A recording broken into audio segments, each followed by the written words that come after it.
Hello, everyone. I'm Dr. Marty Ross, and this is another Conversations with Marty Ross, MD tonight. Looks like we have a smaller crew than usual. Probably didn't get enough adequate notice out about it, so it may give the opportunity for many of you that are here to ask multiple questions. It's still early, though. We may have many more show up. And I will do this webinar as long as you have questions or until 6:30 arrives, whichever comes first, okay? So I am creating a recording of the webinar, and if you are signed up for our MailChimp email list, which will require that somewhere since you started joining our webinars that you will have agreed to be part of the email list, MailChimp would have sent you a confirmation about that. But as long as you did say yes, tomorrow morning you will get an email from me saying that the webinar recording is ready, and with a link on where you can access that as well too, okay? There's some new faces here tonight, and I do look forward to visiting with you if you are new here. If you are new here, this is actually a new webinar tool, even if you're old to these webinars. This is an older webinar tool that we use, our new webinar tool, and I'm still learning how to work with it, okay? So you may find that there are some things that I'm just a little bit slow at doing. I will take your questions, and the way you can give those questions to me is write a chat to me. No one else can see that chat until I post it. And the way that I finally figured out how to use the chat tool here is to actually do a copy of your chat, and then I post it on the big screen where you can all see it, and I do that through a screen share. Okay, so you'll hopefully that's going to work out well for us tonight as this process goes on. Now, in the webinar, I am going to do screen shares periodically. With that, you will be able to see copies of the Treat Lyme book. As many of you know, we do have this thing called the Treat Lyme book, which basically has about everything I'm going to explain to you. You can find as an article tonight in the Treat Lyme book, but hopefully I'll be able to give some clarification on that too. Okay. All right, so without any further ado, let's go ahead and get started here tonight. All right, so let's go ahead and do the first question. Let's see, it looks like, Eric, you posted a couple, but your question didn't come through. It just says, hi, Dr. Ross. I'm going to take a question from Nikki. Let's see here. Bear with me here a minute. I just got to go ahead and get over to that part of the screen where you all can see it.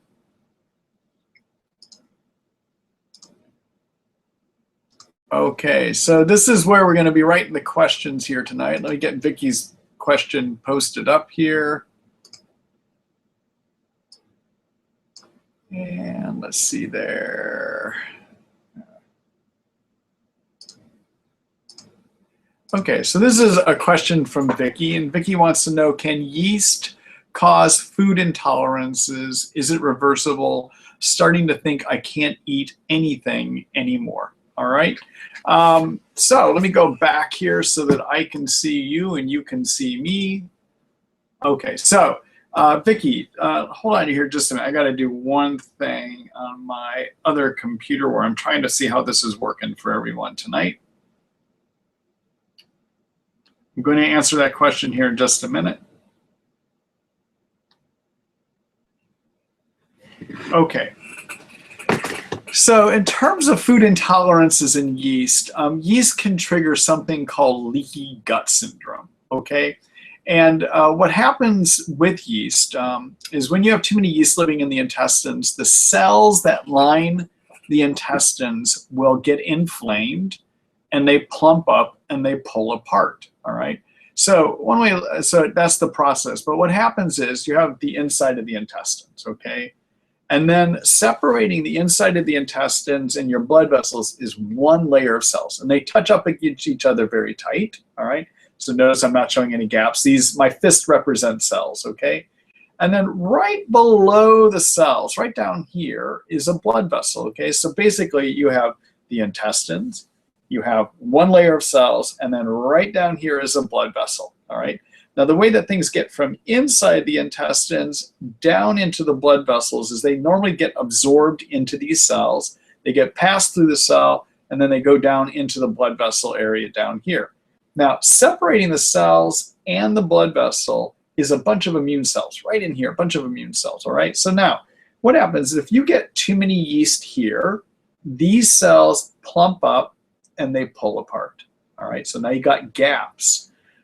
This is supposed to provide a membrane to keep things out that aren't supposed to get into your bloodstream before they hit these immune system cells, okay? Now if you have gaps, you have food particles that are not correctly filtered or not fully broken down that wind up hitting all of these immune cells here, all right? They're not supposed to, because these are supposed to go ahead and filter them out. So what happens is you get pieces of gluten through that may be big pieces of gluten. You get bigger pieces of corn coming through. You get bigger pieces of dairy coming through. You get bigger pieces of a lot of things coming through.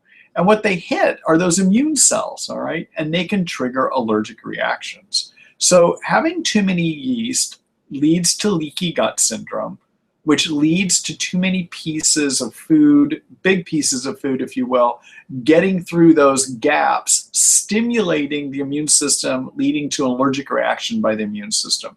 So that's how you get food sensitivities. That's how you get food allergies. So the way that you deal with it is to treat yeast, basically.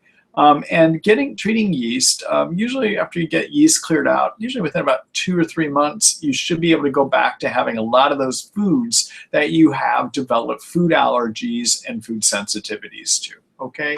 So that's basically what the mechanism is. Let me go back and make sure I answered it. So you will be able to eat many things if you get your yeast out. The other thing that can lead to inflammation of those cells, causing them to plump up and pull apart, is if you happen to have an intestinal parasite infection, or sometimes having a Lyme infection will also cause that to happen. But in any event, if you just go ahead and treat the infection, eventually those cells, which are pulled apart, letting things come through, hitting all the immune cells down here, they're eventually going to heal. Okay, once they heal, you can't get anything through. These immune cells down here will eventually start working correctly, all right? So what do you do about yeast? Well, let me go ahead and show you. I'm going to do a quick screen share here. And we'll go ahead and show you. All right, so this is the Treat Lyme book. This is one of our latest articles I wrote called How Do People Get Lyme? It's More Than Ticks. You may want to take a look at that later, okay? It's in the subscription area. Most of these articles I'm going to show you tonight, if you're going to review them, you need to get a subscription to our Treat Lyme book, okay? And when you do that, you're basically providing so that I can spend more time writing articles for you. So I appreciate if you do support the Lyme book. When you do support the Treat Lyme book with a subscription, when you're asked to subscribe, you're also helping other people with Lyme as we can write more useful articles, okay? So I invite you to support the Treat Lyme book by subscribing. That way you can see all these articles too. Okay, so let me go here. So one of the ways to use Treat Lyme book is up here is the navigation menu. Click on search. And what I want to do is show you an article that we have on how do you kill yeast, all right? So it's called, actually, let's do this one. So we have an article called Leaky Gut. Let's see if I can find it here. There it is. So there is an article that I have called Prevent Yeast and Leaky Gut Syndrome, Take These Steps, okay? So this is for anyone in the Lyme germ treatment. You don't want to get too many yeast because you can get leaky gut. There's a video in here that you can look at, but basically, read this article. It basically says to prevent yeast, be on probiotics. You want to take at least 5 to 10 billion live cultures of a good probiotic a day. You can use herbal anti-yeast medicines, and these would be things that contain pau d'arco, caprylic acid, rosemary, thyme oil, maybe some garlic, all right? Or you need to be on nystatin. So you need to be on probiotics or an herbal anti-yeast probiotics with an herbal anti-yeast combination or a prescription medication called nystatin. The herbal anti-yeast combination I like to use is a product called Phytostan, okay? So these are the steps that you want to take to prevent getting a yeast infection so you don't get leaky gut syndrome, all right?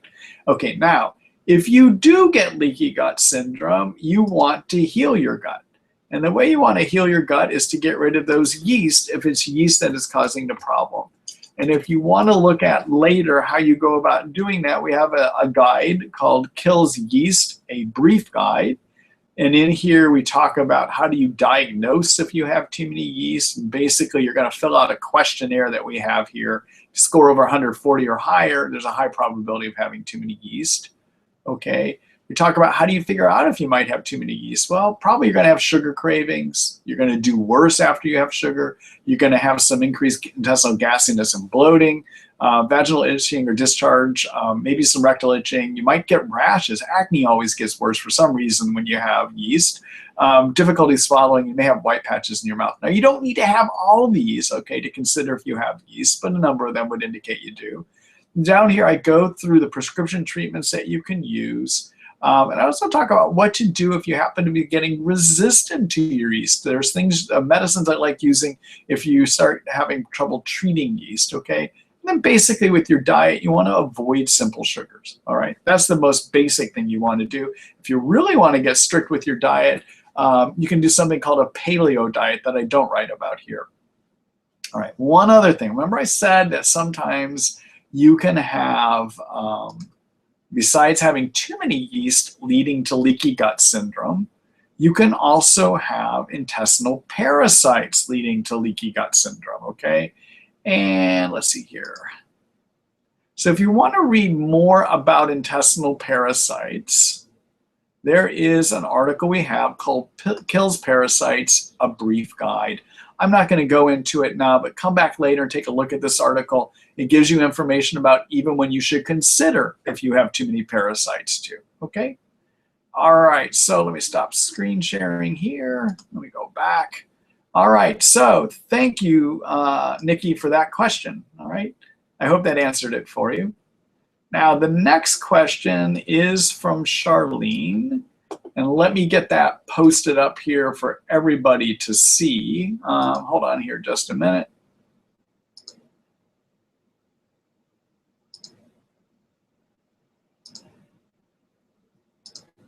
Okay, so let me go ahead and just post Charlene's question up here.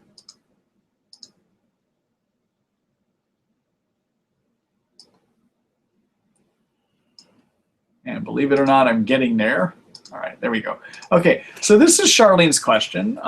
Let's see, biofilm on teeth, how do you remove it? I got it at the end of 2 months on protocol, stopped 12 December after 5 months on, and still have the biofilm, thank you. So Charlene, let me go back here. Let me stop screen sharing so that I can do a video feed here. Okay, so Charlene, I guess my question would be, and I don't have the ability to ask you, is what do you mean by a biofilm?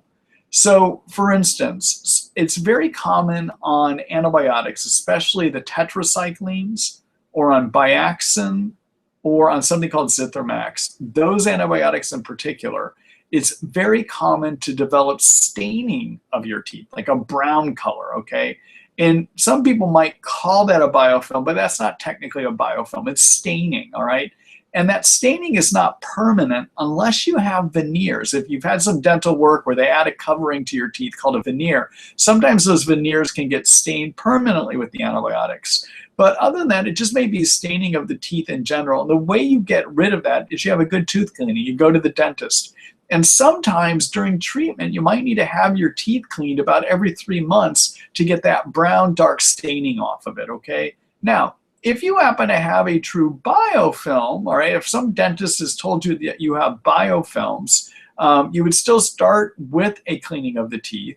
So everyone, a biofilm is a layer of slime, if you will, that cover germs. Dental bacteria can do that. Lyme can grow films that cover it. And a biofilm will, in some ways, limit antibiotics from getting in and killing the germ, but also keep the immune system out. We know through science they occur with dental bacteria.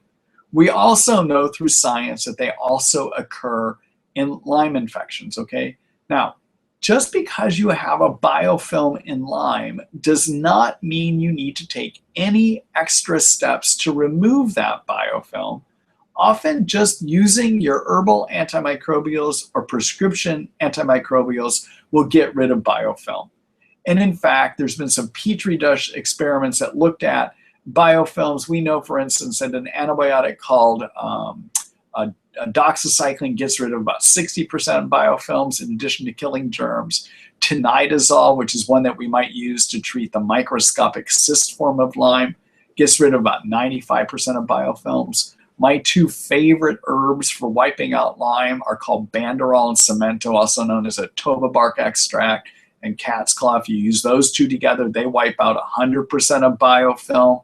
Okay, so the things we use to kill Lyme germs also happen to remove biofilms, okay? Now, I know a number of my colleagues like removing biofilms by using enzymes, something called nattokinase or something called streptopeptase, or something called lumbrokinase, and I use lumbrokinase too.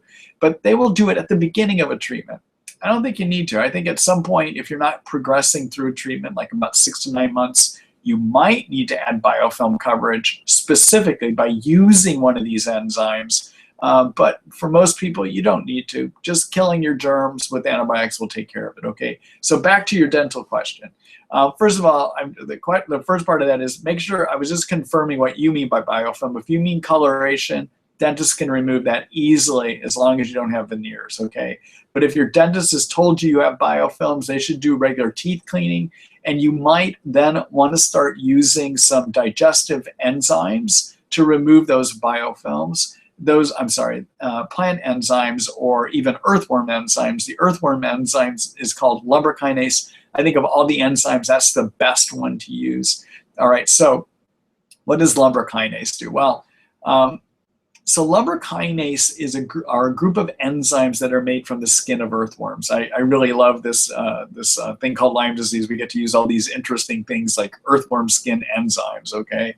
But what happens with with a biofilm is a biofilm actually has two major components. One is a mucopolysaccharide sugar slime, and that's held together in a protein skeleton made up of a blood clotting protein called fibrin. Okay, that's what a biofilm is mucopolysaccharide slime held together by a protein skeleton. The protein skeleton can be broken down by the enzymes, and that's what lumbrokinase does. It can help probably with oral biofilms and definitely makes a difference when you have Lyme biofilms, okay? So I want to just show you a couple articles here. I'm going to do a screen share here.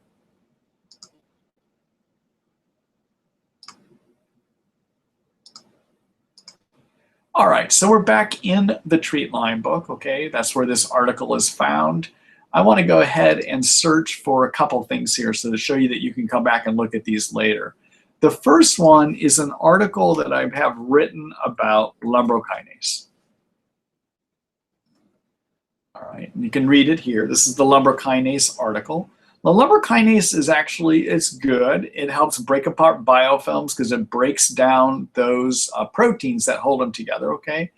It also is useful in Lyme if you happen to have something called sticky blood, and I'll say more about that in a minute. Because it decreases sticky blood, it also helps with muscle cramps and muscle pain, okay? So what happens in Lyme regarding sticky blood is that because of Lyme, sometimes your immune system makes too many of the blood clotting proteins called fibrin, and that thickens the blood up, all right? Fibrin are the same proteins that are used by biofilms too. So if you get sticky blood, if you're a person that happens to have a lot of cold extremities, for instance, you might have sticky blood.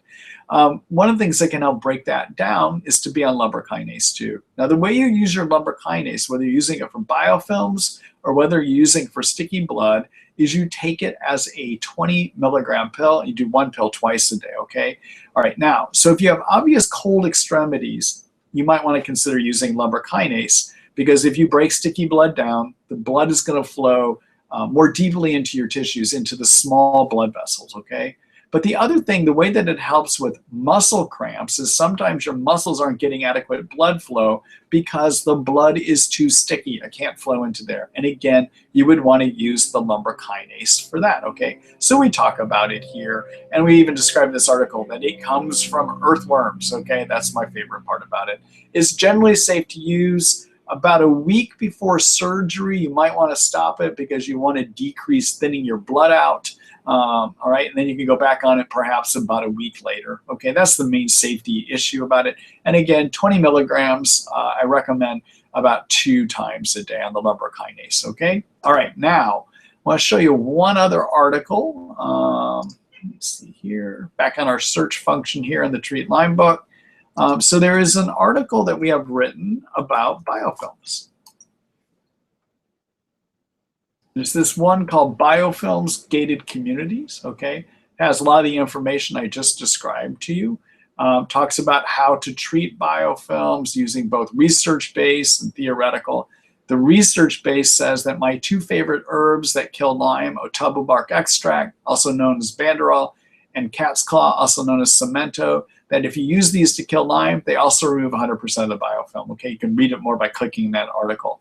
There's a prescription antibiotic, tinidazole, already talked about that, will remove about 100% of about 90% of biofilm. That's based on research. And in theory then, using the enzymes that I just talked about will also remove biofilms. That's the lumber kinase that I talked about here, okay? So read this article, you get more information about treating biofilms, all right? All right, let's go back here. Okay, so thank you for that question. I hope that answered it for you as well. And let me go ahead and move on here. So good luck to you, Charlene.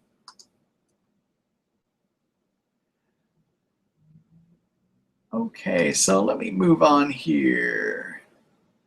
All right, this next one is a question from Jen. Bear with me as I get it posted up here for you.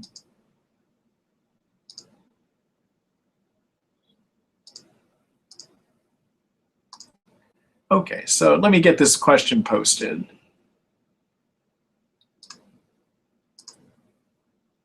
And sorry, this is a bit awkward, but I haven't found a better way of actually posting these questions. The webinar tool doesn't give us the greatest way of showing them so you all can see them, all right? So this is the way that I've had to go around it. The reason I do like using this new webinar tool that I'm using, though, is it creates really good recordings. And tomorrow you'll be able to go back and listen to that recording. The video quality is pretty good. Also, you're probably seeing that on the webinar presentation tonight. As any of these webinar programs do, there's always a little bit of a lag between speaking and what you see on the video, but this seems to work the best out of all the webinar programs I've seen. This webinar program we're using gives the least amount of delay, okay? So anyhow, so it is a little awkward posting the questions, but this is a way that we can do it. All right, Jen, back to your question.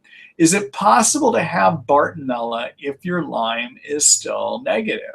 And the answer to that is yes. All right. So let me, so to do that, I want to just, while we're here doing a screen share, I'm going to show you an article that you can use to help figure out if you might have Bartonella. All right. So I'm just going to come down here and do a screen share, or a search here. All right. So there's an article that I have written about Bartonella. And it's called, it could be Bartonella or Babesia, the symptoms and signs, okay? So in here, I talk about my theory, and this is the same thing that Dr. Tara Brooke, who also runs this website with me, these are things that we both do in our practice. She's a naturopathic doctor, and I'm a medical doctor working integratively. I work with both conventional prescription, as does Dr. Brooke too, all right? So anyhow, with this, one of the things we talk about is for testing for Bartonella is not good, okay? And that is because we estimate about 30 different strains, and it's just hard to find them with testing. We have adequate testing for 2. So generally what I like to do is I decide if somebody has Bartonella based on their symptoms, okay? And you can read what those symptoms are here. Now, I'm gonna stop doing the screen sharing here. All right, so let's look at what the Bartonella symptoms are. And so again, I don't make a decision to treat Bartonella based on testing. I actually make it based on what a person's symptoms are, because the testing is often wrong in terms of it will miss it about probably, I think it misses it about 90% of the time or more, all right?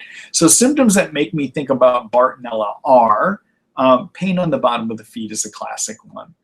People often with Bartonella will also have anxiety, especially ongoing. It's not panic attack anxiety, the kind of anxiety that overwhelms you, but it's an ongoing anxiety. Sometimes people with Bartonella will have depression, okay? You can also get restless leg syndrome, which is a feeling you just got to constantly move your legs, can disturb sleep, especially if it occurs at nighttime.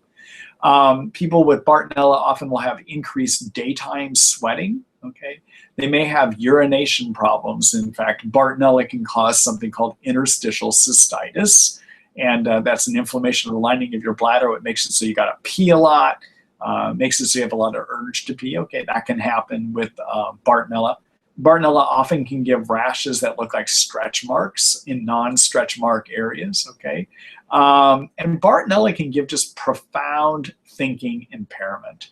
And so I start thinking about Bartonella often if I've got somebody with profound thinking impairment. And then finally, Bartonella gives a lot of neurologic conditions like numbness, burning type pain, maybe seizure disorder. Somebody that's got a lot of neurologic issues in their Lyme, I'm going to think about Bartonella, okay? So those are symptoms to look at. Now, your question was, can you have Bartonella and not have Lyme? And the answer is yes, okay? And it also gives you fatigue too. So if Lyme is negative, and it's really certain you don't have Lyme, okay? And I'll say more about that in a minute. It is very possible to have Bartonella independent of Lyme. Bartonella can come from tick bites. Bartonella can come from mosquitoes. Probably comes from all host of other vectors that can spread it. And so it is possible to have Bartonella independent, and you would treat it much as the same way we would treat it in Lyme, okay? Now, back to this question, all right? So somebody may be saying you don't have Lyme, therefore maybe it's more Bartonella. But you gotta remember, Lyme testing will miss Lyme if you have it 15 to 20% of the time. So to make sure you have Lyme, the decision to say you have Lyme is always a clinical diagnosis, and it's supported by what the lab shows us, okay? So there's actually 4 things that we consider in deciding if you have Lyme. One is, do you have risk of getting it, okay? So the biggest risk is if you have a tick bite in New Jersey, all right? Where just about 100% of the ticks carry Lyme. But every time that somebody has Lyme, they don't remember a tick bite. In fact, 50% of the time somebody has Lyme, they don't remember a tick bite, okay? And so we have to look at, do they do activities that might put them in proximity to ticks, okay? And as many of you know, I posted a new article this week that says that maybe it's mosquitoes that carry it. Maybe it's mites that carry it. We have science that shows that they can carry it. And we also have studies that show that even flies can carry it. Now, studies that show that flies, mosquitoes, and mites carry it does not prove they transmit, but I think based on experience I see here in my clinic that probably some people get it through those vectors as well too, okay? All right, so number 1, we look at what's the risk of getting it. Number 2, do your symptoms suggest Lyme? Number 3, are there any physical exam findings? And number 4, do you have supportive testing? Now, with Lyme, I didn't say that a test proves it. I said supportive testing, okay? Because a test does not diagnose the condition, all right? Okay, so let me just I'm gonna do a quick screen share here. Bear with me a minute. And hold on before I go there. Okay, so let me do a screen share. And let's see, I'm gonna go over to the Treat Lyme book to do this share. Okay, so we're in the Treat Lyme book, and there's an article that I just want to show everyone to take a look at later. If you're questioning if you have Lyme, even if your testing is negative, you can have Lyme. I want to be very clear about that. 15 to 20% of the time that somebody has Lyme, their testing is negative, okay? So I actually want to show you how to get through the book in another way. There's this chapters that you can click on, all right? And you can take a look at our chapters because this is how we've organized our book, and you're going to see that we have a very comprehensive book we put together here for you, okay? We have articles probably in about everything you need to know about Lyme, and we're still adding more articles to it. The big thing you're going to see probably in the next couple to 3 months is I'm going to start adding a lot of videos to articles that don't have video on them too, okay? So there is an article, a chapter here called How to Diagnose. All right, and so you may want to take a look at the article we have on called Is It Lyme Disease, all right? And this is actually a 15-minute video from one of our webinars on how to diagnose Lyme. And you may want to take a look at it. I talk about everything that I just mentioned in greater detail about how you diagnose Lyme, okay? All right, now let's go over here. I have another question to go ahead and post up. Okay, so Jen, I hope that answered your question. That was kind of a roundabout way, but the answer is yes, you can. Look at the symptoms, okay? And also, I just want to be clear that you're sure you don't have Lyme. If not, take a look at that article I was just mentioning to make sure you really don't have it, okay? All right, let me post up the next question here. This is a question from Kim. Let me get it so you all can see it. All right, Kim. Hi, Kim. Let's see, would you recommend lufeneron for those of us that have a failed conventional yeast treatments? I've done all the protocols you recommend. Okay, so everyone, what Kim is talking about, I hope, is that she has read our guide called Kills Yeast, a Brief Guide. Let me go ahead and make sure that we're all on the same page here. So there is an article that we have, it's called Kills Yeast, a brief guide. Okay, I went through this with you all earlier tonight. Make sure you're doing all these steps to get at Lyme. I even talk about a number of antibiotics you can use. My favorite one to use if everything else is failing from a prescription standpoint is to use a compounded medication called amphotericin B. So I just want to make sure when you say everything that you even tried amphotericin B, okay? That has to be made up by a compounding pharmacist. It's only made for IV form, and therefore to get it to the gut, you have to do it as an you also want to do it as a oral form, so a compounding pharmacist has to mix it up, okay? All right, but I assume you've really tried all these things, so let me go back to your question here and talk about lufeneron, all right? So to do that, let me go back and I'm gonna turn my video on. Okay, so in terms of getting rid of yeast, there is what I will call an experimental treatment, and the reason I have to call it experimental is it is not approved for human consumption by the U.S. Food and Drug Administration, nor is it approved by the drug authorities, the prescription authorities in Canada. And I actually don't know about the rest of the world. I know we have a number of people here watching from other places in the world. I can't speak to what happens in England, for instance, or in Ireland, or in New Zealand, or Australia, or South Africa, which is, we have people listening from there tonight in this webinar as well too, okay? So I can't speak to those places, I just don't know, all right? But in the United States, lufeneron is not approved, and therefore I have to call it experimental, all right? So what is lufeneron, everyone? So lufeneron is an agent that is also is known as a chitinase inhibitor. Well, what is all that fancy word? What do those fancy words mean? Well, chitin is a fiber that makes up the covering of yeast. So it is what gives yeast its covering. And a chitinase is something that helps build that chitin. And lufeneron is a chitinase inhibitor, so it blocks an enzyme that is supposed to help build chitin, all right? So if you block the enzyme that helps produce chitin, yeast don't grow enough chitin, and eventually their covering, their shell, is no longer effective and the yeast dies, okay? All right, so the one thing that's nice about using a chitinase inhibitor or using lufeneron is that because this is working on the outside of yeast, yeast cannot develop resistance to it. Unlike diflucan, or nystatin, or powderco and herb, or garlic and herb, or anything we might use prescription-wise or herbal-wise to treat yeast. The yeast do have the ability to get to develop resistance against those, okay? Because they work on the inside of the yeast, but well, mostly on the inside. But lufeneron actually interferes with the covering of the yeast, and yeast don't have a way of developing resistance to that, okay? So where do you get it? Well, so lufeneron is only found for veterinarian use against, basically against insects. That's what it's approved for, because insects have a hard shell covering on them that is made up of chitin as well too. Now here in the United States, you can find chitin or lufeneron as part of insecticides, but usually there's other chemicals included. You don't want to use those, okay?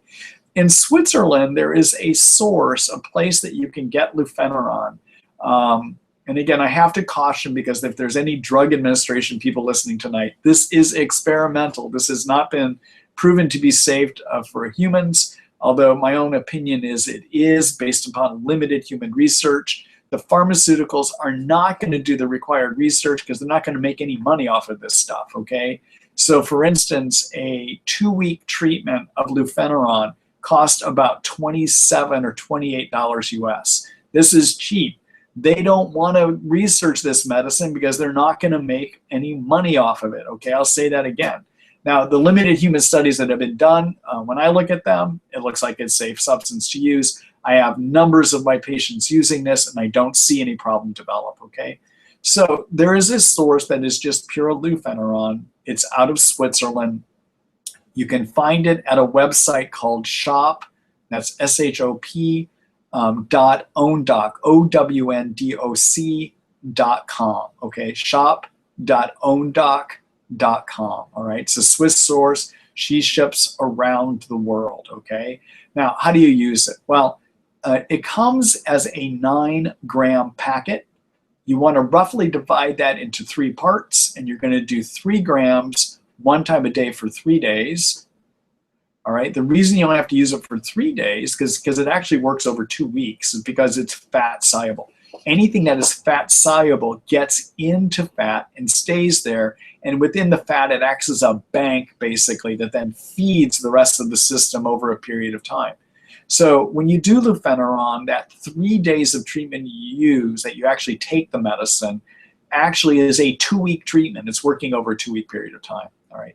What I have found most helpful about lufeneron, as the way to use it that works the best, I have found, is to actually do 4 rounds of treatment, okay? So again, you would do a third of a packet daily for 3 days, take 11 days off, and you do that 4 times. In most people, that's going to get rid of their yeast, okay? Now, lufeneron does not work in everyone. I find it works maybe about 90% of the time. I do offer it to my patients where the traditional medicines are not working, but because of its experimental nature, many will not do it. They just choose not to do it, and I understand that. I've had 1 severe reaction on it to a patient, probably out of hundreds that I've done lufeneron with. Well, hundreds might be wrong. 100, over 100. I use it, I probably have used it about 100 times over the last year. And generally good results. I find it works 90% of the time, and it is a low-cost way of going after your yeast too. You can use it with any prescription medicines. You can use it with any herbal medicines. There's no interference with it, okay? But one person that I had has severe allergic reaction on it. And I just need to caution you that is a problem, because as I said, this is a medicine that gets into fat.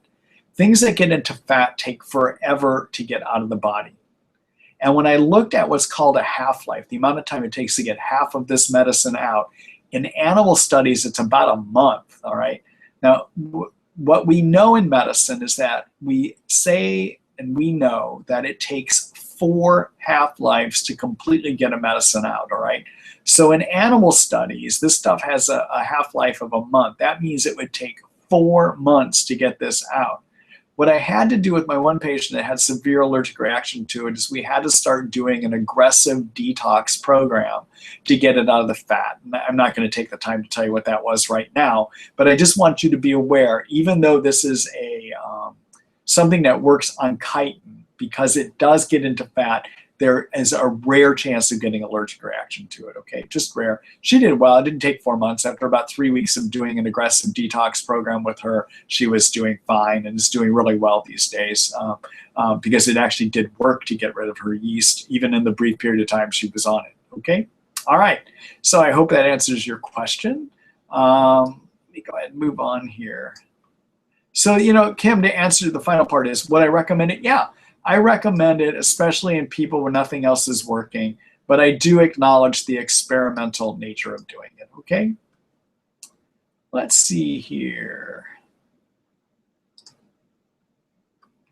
Okay, let's see. This is the next question is from Eric. So bear with me here, everyone, as I get it posted up for you all to see.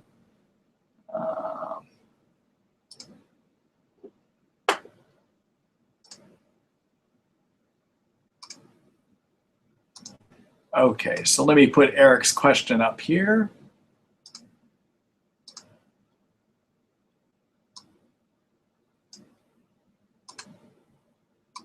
All right, Eric, hello. Let's see.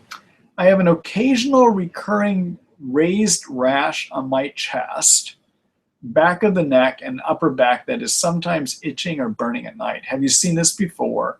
And if so, what do you attribute it to? I'm being treated for Lyme and Bartonella. Can you tell me what this means? Thank you, Eric. You're welcome, Eric. Let me just look at this again. So it's recurring and it's raised. Okay. Itching and burning at night. Okay, let me stop the screen share here. Okay, so rashes are a little bit hard to figure out, Eric, without actually seeing them. I just want to let you know that. Okay, so I just have to say that. As I describe what I'm going to describe, I don't know if I'm going to be able to fully answer your question. Okay, so raised rashes often are hives. Okay, a hive is a type of allergic reaction. So that's one thing to think about is this some type of an allergy that you're having, okay? Now, going down that line of thinking, and I'll come back to your other part of your question here in a minute. So hives give you raised patches, all right? So if you would run your finger over, you would feel an elevation. Usually the rash, they can be about that big around, maybe about that big around, sometimes bigger than that, sometimes a lot smaller than that, okay? So if it's red and raised and kind of flat across that raised area, if it's not just a bunch of little red spots, but literally a raised platform of a rash, that might be hives. The relation in Lyme is that sometimes it means you're having an allergy to one of your medicines, so you have to keep that in mind, okay? But the other thing is if you develop too many yeast in your intestines, they can also trigger allergic-like reactions like hives, okay? So Eric, make sure you don't have yeast by looking at the yeast section I had here, the one called Kills Yeast, a Brief Guide. It talks about how do you figure out if you have too many yeast, okay? And if you do, for your rash, I would take care of your yeast in your intestines, all right? So that's one thing to think of, okay? Now, Bartonella can sometimes give you a red spots, little red spots that look like pimples, actually, would be a way of looking at it. Kind of a pimply looking rash that kind of comes and goes. That sometimes can be Bartonella, right? So if that's the kind of rash you're having, then you need to treat your Bartonella. Beyond that, I guess it would be hard to answer your question without actually seeing that rash, okay? But again, everyone, if you start getting hives, or you get an itching rash that kind of comes and goes, look at your gut. Make sure you don't have too many yeast. What I have found is anything rash-wise gets worse when you have too many yeast living in the intestines, okay? All right. All right, Eric, thank you for that question. I hope that answered it for you. As best as I could, I hope that answered it for you. All right, let's see here. A question from Paul. So let me just take a moment here to pull that one up so that you all can see it. To do that, again, I got to do screen share here. All right, so that's Eric's question. Let me go ahead and post this one from Paul.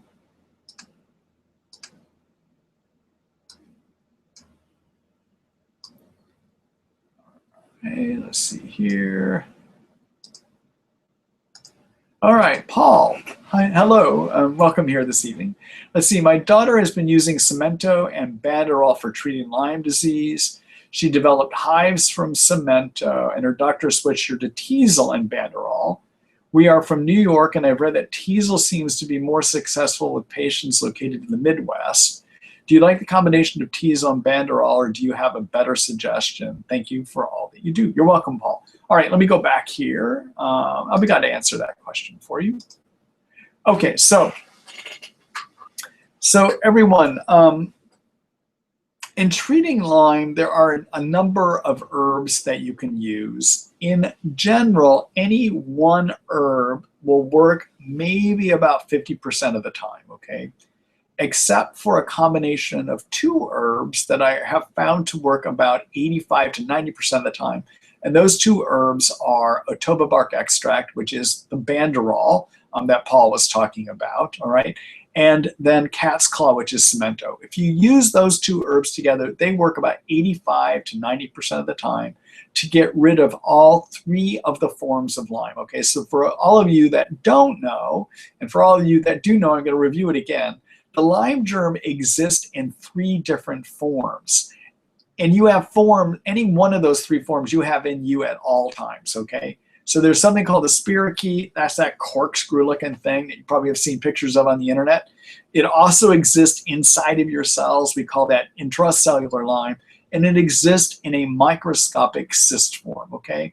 And to get at all three forms, there is not one prescription antibiotic that will do that. You usually need to work with at least 2 antibiotics to do that, okay?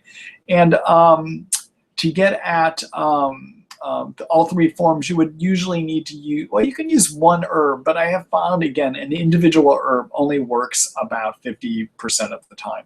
All right, so when you use Otoba bark extract and cat's claw together, Banderol cemento, they seem to work about 85 to 90% of the time. So they actually are the top herb combination I use, and I use them as much as I use any 2 prescription combination, okay? Now, what do I do when I run into problems with the cemento or Banderol? Well, my first choice is to switch in Teasel, actually, because of all the other herbs, which is Kumanda is another herb, Ennula is another herb you can use, Andrographis is another herb, Sida acuta is another herb. Of all of those, I have found the most success in using Teasel as my next line, okay? And actually, Paul, I don't agree that it doesn't work on East Coast Lyme. I think it has a good chance of working on East Coast Lyme. Now, that combination of Teasel and Banderol, I don't find to be quite as effective as a Banderol and cemento. Just want you to know that, but it's worth giving a try. But again, you know, if you start switching through these herbs and they're not working well, then you may need to do the prescription antibiotics. There are times and places to use the prescription antibiotics, okay? All right, so everyone, I just want to do a quick screen share here again, and I'll show you why here in a minute. Okay, so I'm back in the Treat Lyme book. I'm going to go look at the chapter section here. All right, so this is our chapters. This is a way that you can navigate through the site, okay? And again, for all of you that are not subscribers to the Treat Lyme book, if you want to do that, hit the subscribe button here, okay? You'll find that we have a subscription that's $19.99 for a year. You even get a one-day free trial with that. And the one thing I want you to know, $19.99, that's less than the cost of a coffee a day, way less than that, okay? I've looked at it before. I think it's like 5 cents a day to have that subscription, all right? Or you can do it for $2.99 a month, which is the cost of 1 Starbucks coffee, okay? So surely your health is worth the information you get from the Treat Lyme book. Just stop having 1 coffee a month, all right? Anyhow, I just want to show you, it's really an affordable thing. So I'm quite surprised when people say it's not affordable. It actually is very affordable, and there's some great information that you can get out of this that will dramatically change your health, okay? So what I wanted to show you here is in terms of what to do about Lyme, okay? So there's the section we have here called the Infection Treatment Plans section, all right? And the article that we have, there's a protocol we have about how do you treat Lyme in general beyond the germ killers, okay? That's called a successful treatment recipe. I'll come back to that here in a second. And then there's the article we have on how do you kill Lyme germs, all right? So this article, take a look here. As I was saying, you want to do something that treats all 3 forms of the Lyme germs. We talk about that here. We want to use things that work differently, that work from different angles. And I don't like working with more than 3 antibiotics at a time. And then the most important thing is it takes more than killing germs to get well. You want to do all of the steps in our treatment guidelines called the successful treatment recipe, okay? Now, there's a variety of antibiotics that I use. I list them all out right here.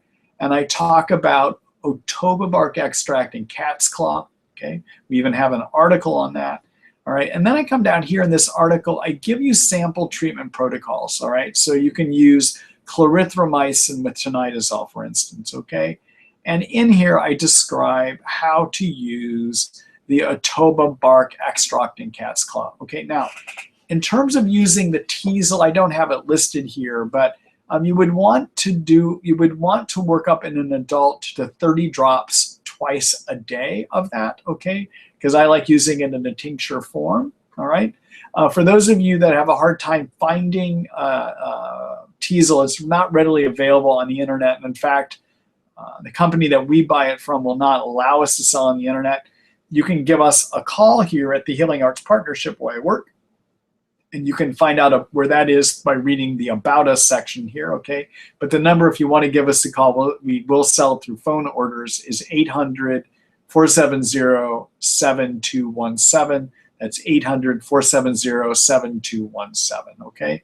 All right, now, as I said, you don't want to just do antibiotics to get well. You will not recover from Lyme if you are just using antibiotics. You need to do all the additional steps in our Lyme disease treatment guidelines, okay? These are designed to help get you over Lyme more quickly. And those essential steps are: get sleep. We tell you how to do it here. Number 2, lower inflammation chemicals called cytokines. These are made in excess by the immune system. And if you don't knock them down, they suppress the immune system, okay? So use curcumin for that. The next thing you want to do is take something that helps your body deal with stress. That's an herb called ashwagandha. You want to correct any hormone problems that you have, and we talk about that here in part 4, the hormone section, okay? You also want to do things you want to be on a good multivitamins. You want to get rid of your yeast. You want to treat your Lyme germ infection. You want to detox, and we tell you the basic ways of doing it here. Deal with your co-infections, okay? So these are the essential steps, especially the first 9. You want to make sure you are doing those as part of your Lyme germ treatment, okay? And again, Paul, I don't agree that Teasel's not going to work on East Coast Lyme, okay? All right, let me go back here. Okay, so there we are again. Paul, thank you for that question. I wish your daughter well, too, by the way. Okay, let's see here. I'll put a question up by Laura here. Copy that.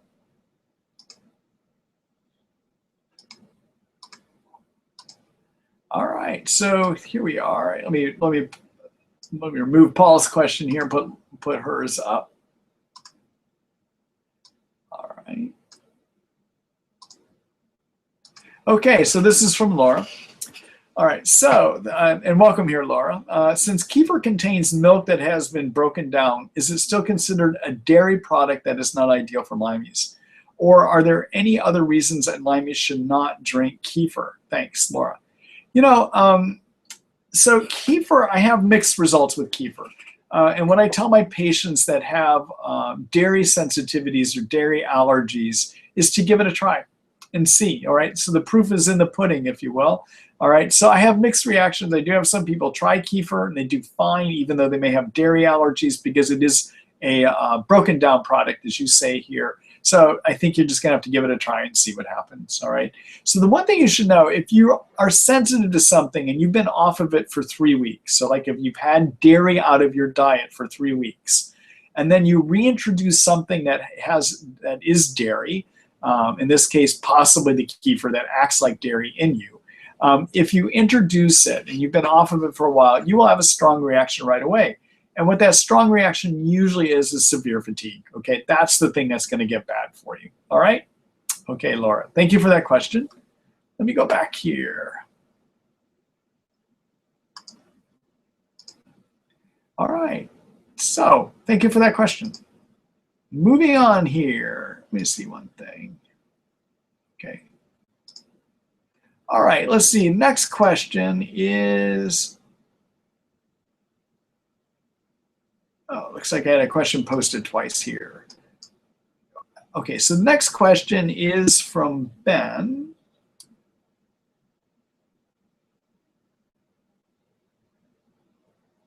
Huh. So I'm not going to post this one, but Ben says the webinar details window, which I saved days ago, says that 1 day and 3 hours left for the webinar that started just now. Perhaps other savers are waiting for tomorrow to start. Thank you for that. So just so you know, an hour or in the morning before the webinar starts, there is another email that goes out that says starting now, or actually within an hour before the webinar starts, it's supposed to go out saying that the webinar is about to start. So look at that, look at your email the day of the webinar, and you will get an email again saying the webinar is going to happen today. You can use the link from there, okay? But thank you for bringing that to my attention. All right, let's see.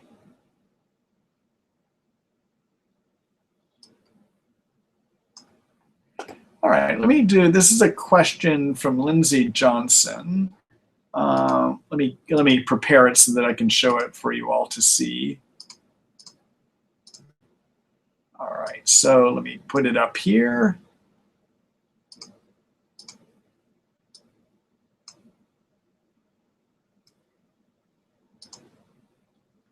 All right, so this is Lindsay's question. Hello, Lindsay. Let's see, when it comes to probiotics and antibiotics, what number is a good starting point to keep gut flora healthy? All right. It's an interesting question, but I'm going to go a different direction with it, and I will come back to your number here in a minute. Okay, so and then actually let me go ahead and do it, put the video up so that you can see what I'm saying. Okay, so when it comes to probiotics, there's two issues. One is, are you getting enough? The other is, are you using good bacteria that really will repopulate your intestines, okay?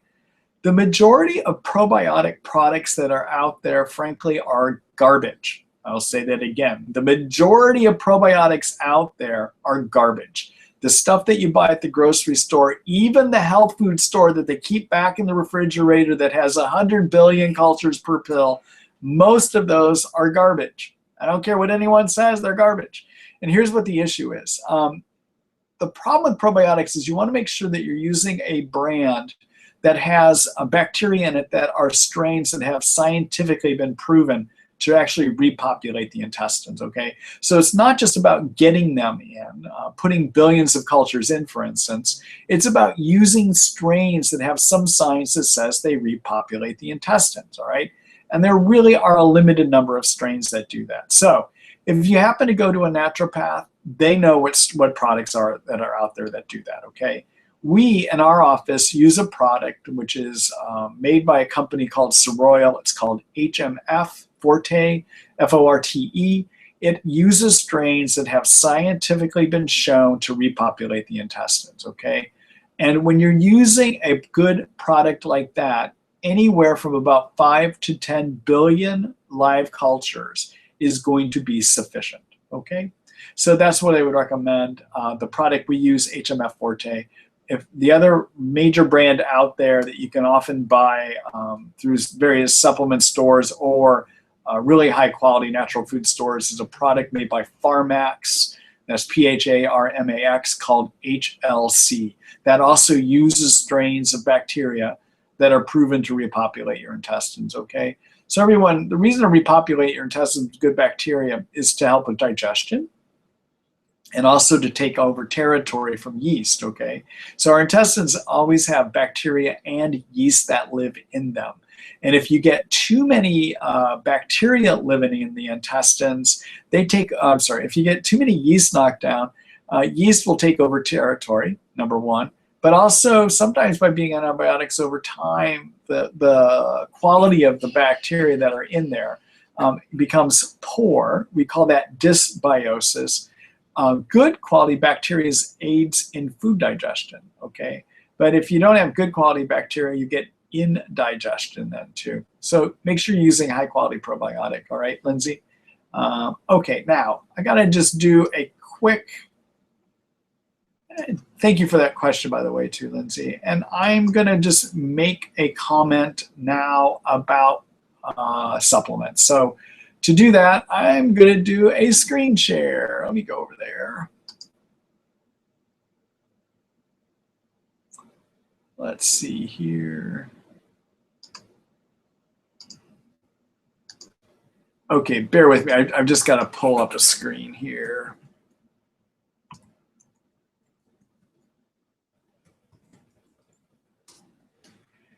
Okay, so for those of you that are wondering where you can get good quality supplements, I would recommend this store here. It's Marty Ross MD and Terrabrook ND Supplements, okay? Now, I just wanted to show it to you. You can find it at www.treatlime.com. All right, so this is where you can find that HMF Forte that I just recommended. And again, we ship throughout Canada and the US. And if people are in Australia or even in the UK, we can arrange shipping to you, although you'll have to email us directly to help with that. All right, now, why do we maintain a supplement site? All right, so that's a good question. Let me go back here. All right, so we maintain that supplement site because we have chosen supplements that have the greatest chance of benefit, okay? So the problem with a lot of supplements, there's been good studies done that look at the average supplements that you pull off the store in a supplement store, off the shelf in a supplement store, or at the grocery store. The majority of those products do not contain the ingredients they say they do. So you're probably buying stuff that doesn't have good ingredients in it, all right? And even if they do, they have, majority of products out there have sourced the active ingredients. They buy the active ingredients that they include in there from lower quality sources, all right? So they may not work. Right? The other problem that we find with the average supplements in supplement stores, or at the grocery store, is that they often have artificial fillers in them that could be actually toxic to somebody with Lyme, all right? When you have Lyme, you cannot handle taking artificial substances that may harm you, all right? So what we have done at our store, we have chosen supplements that we have our own patients use, okay? And we've chosen them by those that have the greatest, that actually have been shown to be sourced for the best ingredients, okay, have the greatest chance of working. And in addition, we have chosen products that have the lowest chance of having allergies. Many of them are GMO-free, for instance, and we've chosen ones that don't have bad artificial fillers, all right? So if you're looking at where to get your supplements, because there's a lot of questions about what's good supplements or what are good supplements, we've taken the guesswork out of it for you. Take a look at our supplement store, which is the Marty Ross MD Terrabrook ND Supplements, all right? So that's the last I'll say about it tonight, but I get asked that question all the time during webinars sometimes, but also in emails that come later. So where do you get the great supplements we recommend? Well, we've created a place that you can do that, okay? All right, thanks for bearing with me here tonight. Okay, so let me go ahead and move on here.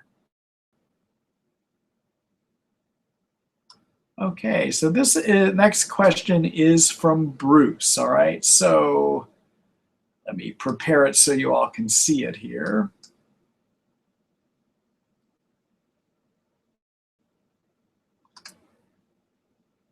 All right, let's see here. Okay, so Lindsay, thank you for your question earlier. Let me get this one posted up by Bruce.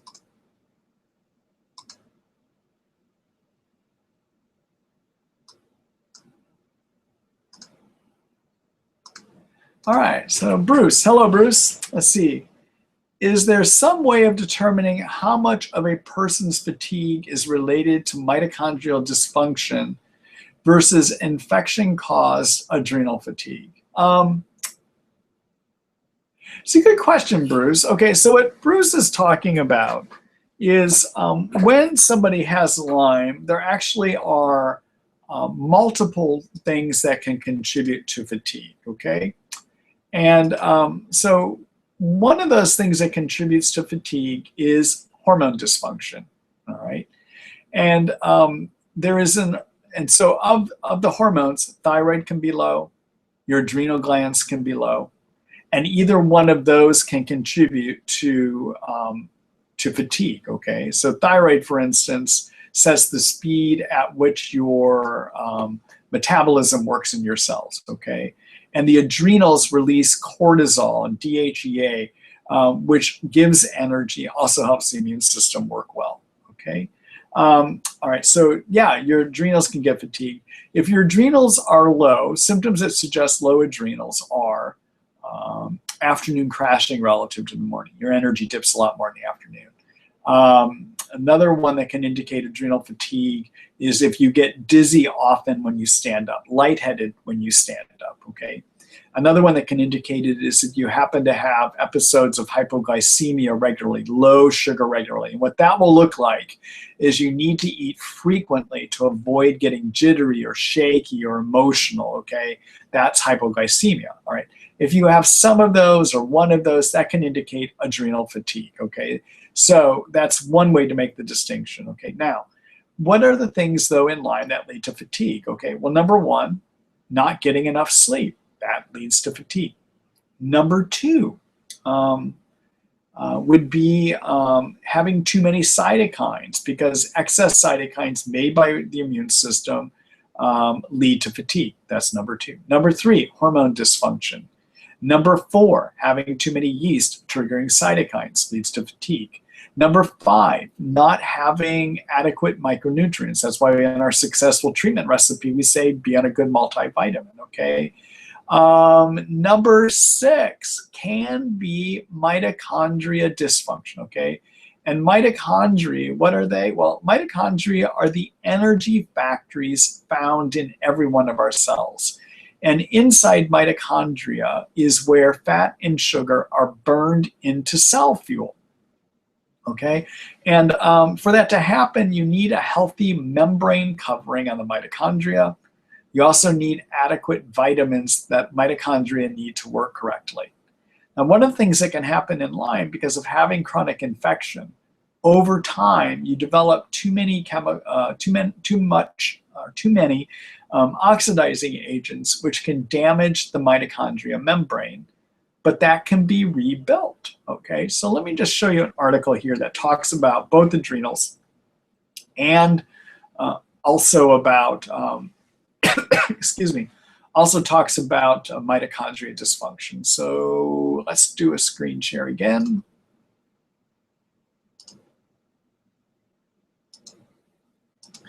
Okay, so back in the Treat Lyme book here, and I'm going to go back up and I'm going to use the chapters to navigate through here again, right?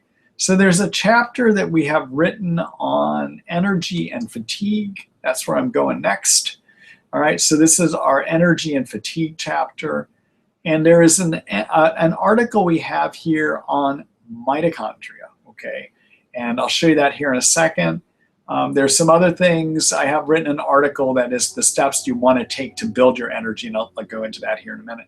And then there is an article on ashwagandha that we use. This is something that we use to help the adrenals work better.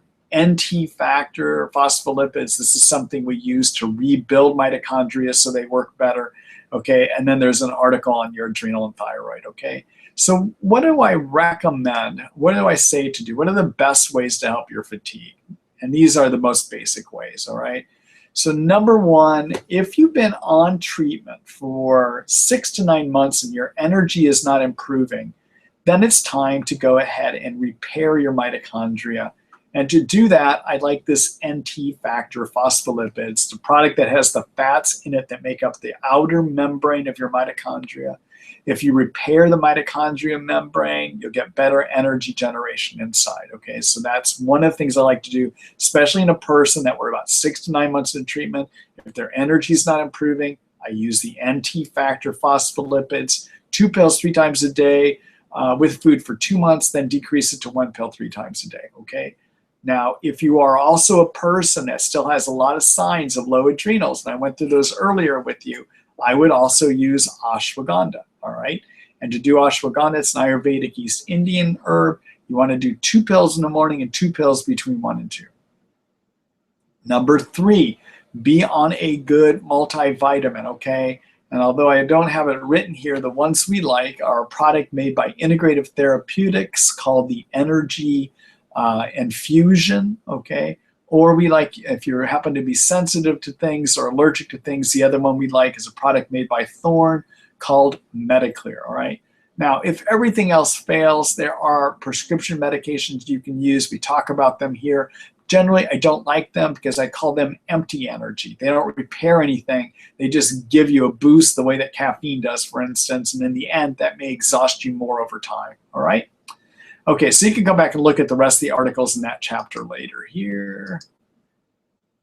All right, there we are again. Okay, So, Bruce, to answer your question again, the way to make a distinction is if you have signs of adrenals, treat it. And beyond that, if you have not gotten better by 6 to 9 months with your energy, assume that your mitochondria are not working well. And I do not have a good test that shows that. Okay? All right. Thank you for that question. Let's see.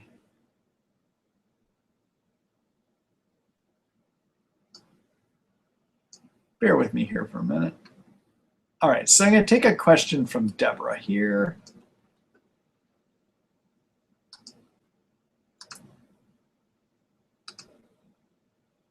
Okay. All right, so let me just get that posted up here.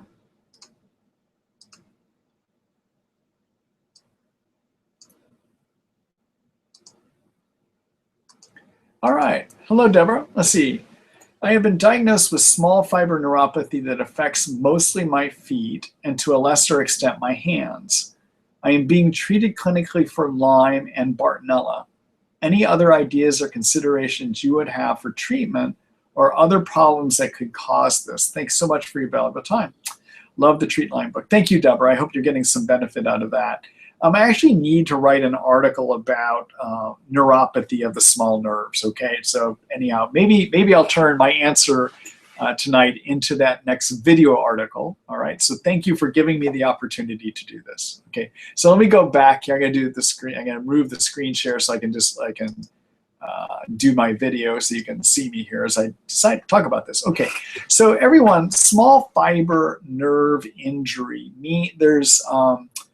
Basically that means very, very small nerves, okay? And those tend to be the ones, well, let me start over again.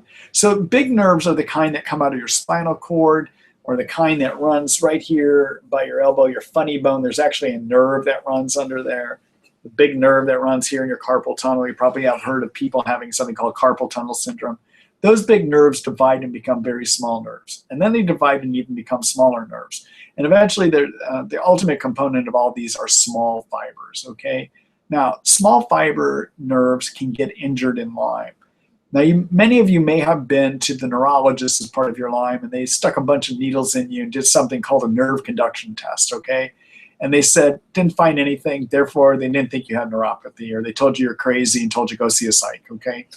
We know that happens, unfortunately, a lot of this illness, okay?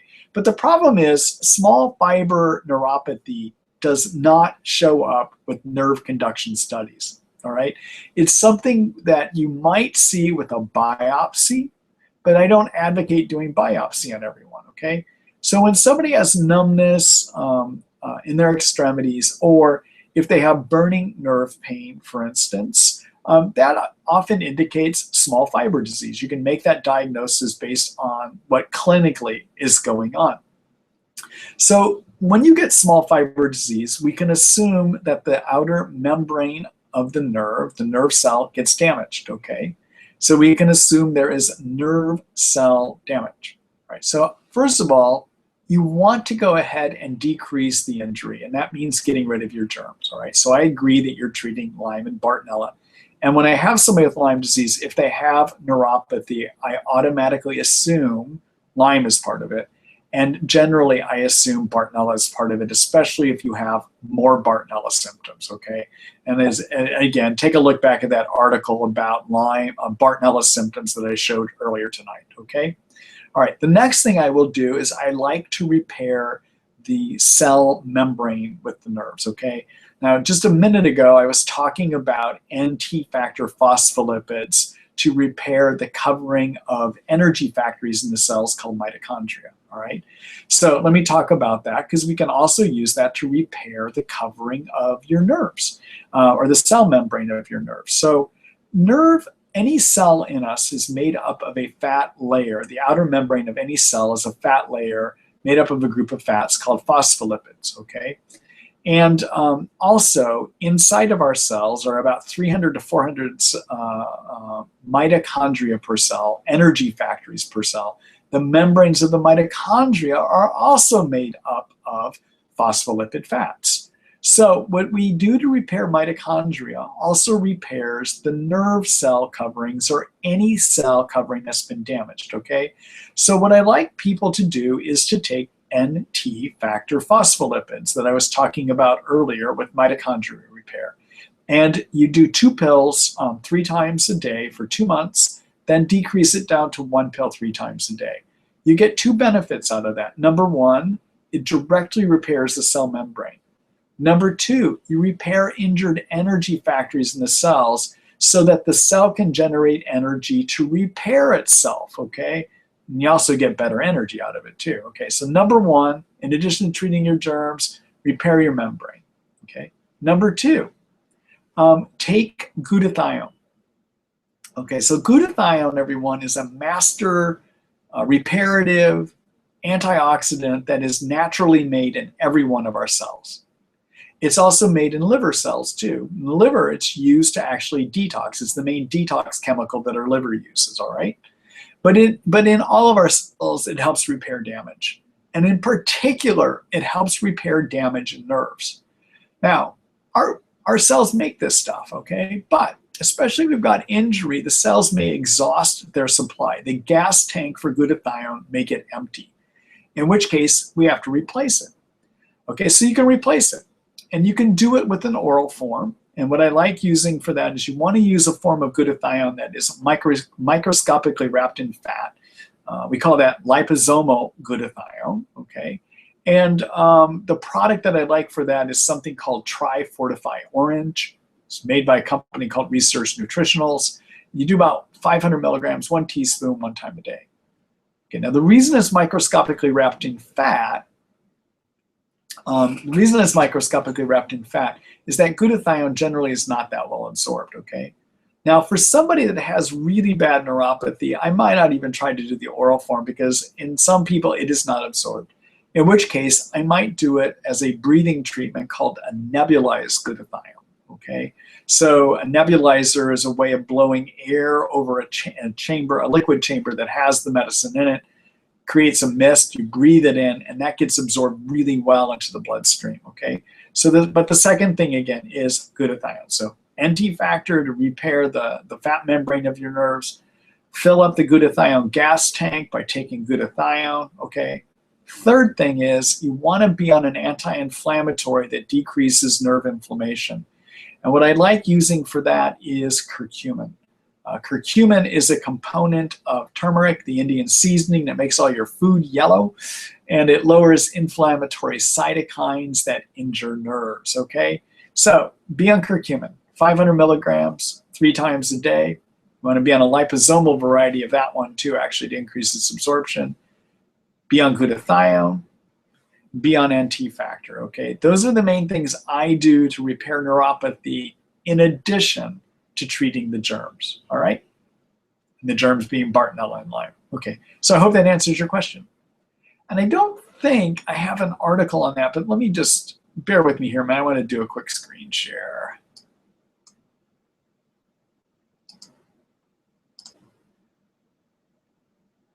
Okay, so we're back in the Treat Lyme book. I'm just going to go look here at the chapter, the neuropathy chapter that we have, all right?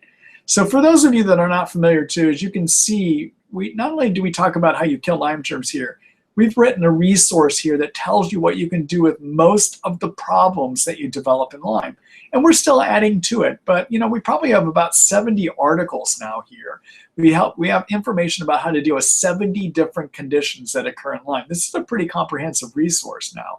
But let me see where we are on the brain and nerves chapter. I think I have to add an individual article about neuropathy, but let me see here.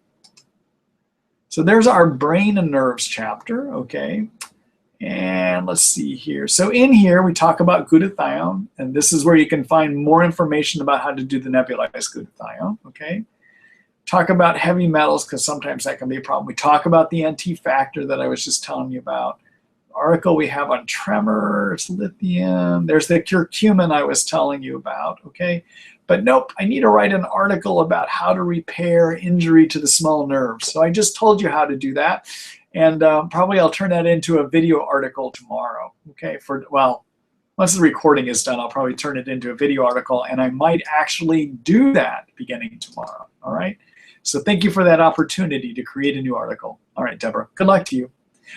Give your nerve repair about, and those things I recommended, give them about 6 months. It's going to take time to get repair and recovery, okay? Good luck.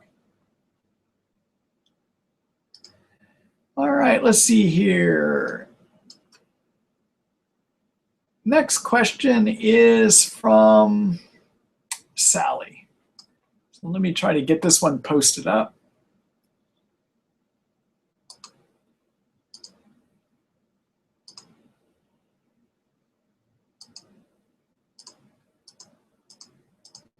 Okay, Deborah, again, thank you for your question just a few minutes ago there.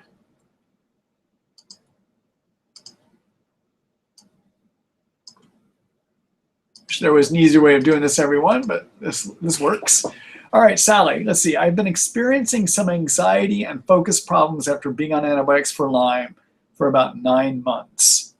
Would you please address anxiety issues in Lyme and perhaps give us some information on how to help, as with herbal or prescription remedies?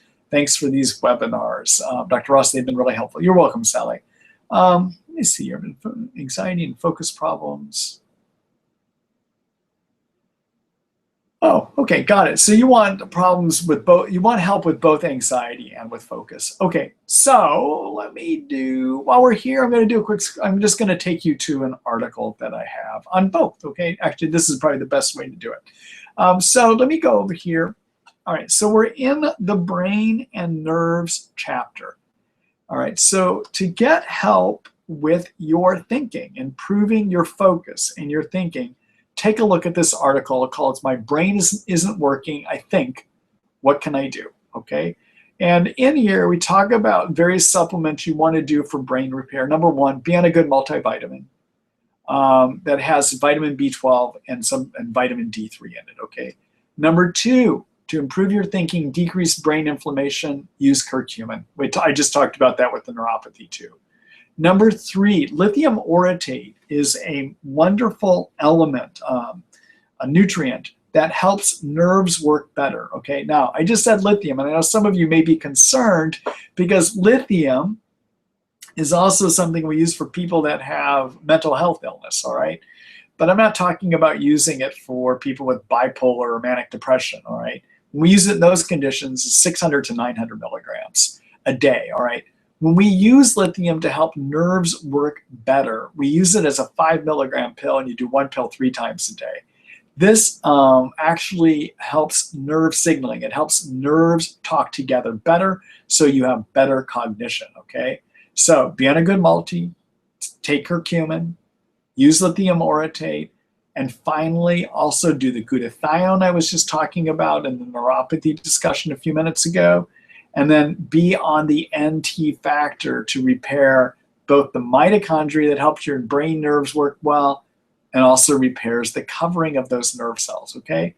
So these are the things I would do, all right? The next thing you asked is, what do you do about anxiety, okay? So let me go here. And actually, this is an article I just posted, I think about a week ago, if I'm right. So there's an article we have on mental health, or there's a chapter we have on mental health. If I can find it, there it is. And I've been adding to this one. I'm hoping within another week to have another article added to this, okay? But there's an article that I posted up earlier. I think it was March 5th, I posted it up. It's on depression and anxiety. Basic approaches in natural medicines, okay?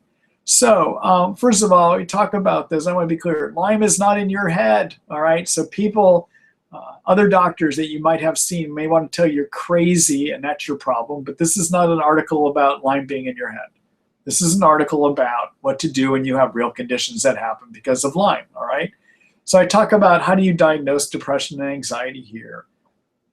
Talk about that the germs actually create inflammation that can lead to anxiety, all right?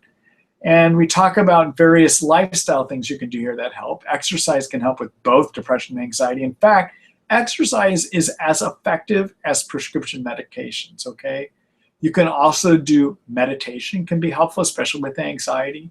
And shamanism actually is quite helpful too. Dr. Brooke and I have had training in shamanic practice. It's not for everyone, but I got to tell you, if it is not against your religious beliefs, this is something that can create great benefit for people that have anxiety and depression too. Take a look at this. There's more information there. All right, and then finally, this is what you do, okay? So number one, to decrease anxiety, you got to get inflammation under control. Talk about that here. Use your curcumin. Also consider doing the glutathione, okay? So you can already see the things you're going to do to help your brain work well are going to help your anxiety, okay? Number two, for anxiety, you want to be on that lithium orotate that I already told you about, okay? And also, I would consider especially this herb called L-theanine. L-theanine is a component of green tea. And when you take it, it's converted into a chemical called GABA. And if you give more GABA to a GABA receptor, it will help decrease anxiety, okay? So I wanted to show you both those articles, but what you can see is the things you're going to do for your brain to help it work better and help your thinking are also the same things I'm pretty much recommending to deal with your anxiety, okay? So take a look at that. I hope those give you some benefit too, okay? All right, everyone. I'm done for tonight. It's about 6:30 here already. I hope that you all have signed up for next week's webinar, and I would encourage you to do that. There's still a space available. After next week, I'm going to take a week off. So if you're enjoying these webinars, you've been getting some benefit from them, please sign up. As you can see, I can't get through everyone's questions here. I talk a lot, but I hope the information I give, even though it's long-winded for your question, is giving you some good benefits. Tomorrow, there will be an email you get from me through our MailChimp server. So again, make sure you did say yes when you are asked by MailChimp if you wanted to be part of our conversations with Marty Ross, MD email list, okay? So search your mail, search for conversations with Marty Ross, MD and MailChimp. Make sure you said, yes, I want to be part of that email list, okay? Because that's the only way you're going to get the email from me saying that, notifying you of the recording being complete, okay? And I'll try to get that up and posted everyone tomorrow morning, probably before I come into work here. Keep in mind, we're 3 hours different from East Coast time here, okay? All right, and then finally, at the end, I'm unable, I used to with our old webinar service be able to transfer you over to our Lyme disease information site. But you all know it as Treat Lyme and Associated Diseases. The URL is www.treatlyme.net. Go there, take a look at the articles I've talked about tonight. If you have not subscribed, subscribe. It's going to be worth it to you. Again, for $2.99 a month, you give up 1 cup of coffee, you get access to all this great information. And for $19.99 for a 1-year subscription, it's less than, I think it's 3 or 4 cents a day. It's not much at all, okay? So take a look at it. It's great stuff. As you can see, the stuff I present here in the webinar, it's the same tone I use when we write the articles. Dr. Brooks the same way too, okay? So we hope you'll go ahead and use the resource. We also hope if you find it helpful that you'll spread the word, that you will give this information on to other people. We think we probably have the best resource for helping you on the internet, and we hope you'll spread it to help other people as well too. You can help other people by giving them information about the resources we have here, all right? Make a difference. All right, everyone, take care. I look forward to seeing you on next week's webinar, and again, the email will come out tomorrow. Okay, good night, everyone.